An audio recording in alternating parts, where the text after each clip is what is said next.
بسم اللہ الرحمن الرحیم۔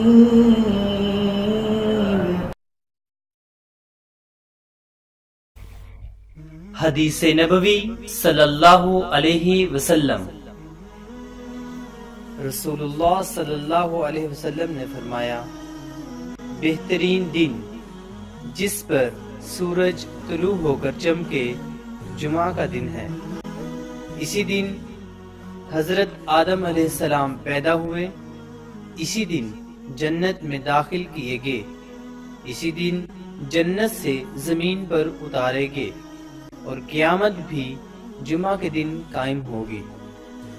جمعہ کے دن کو سید الایام یعنی تمام دنوں کا سردار کہا جاتا ہے۔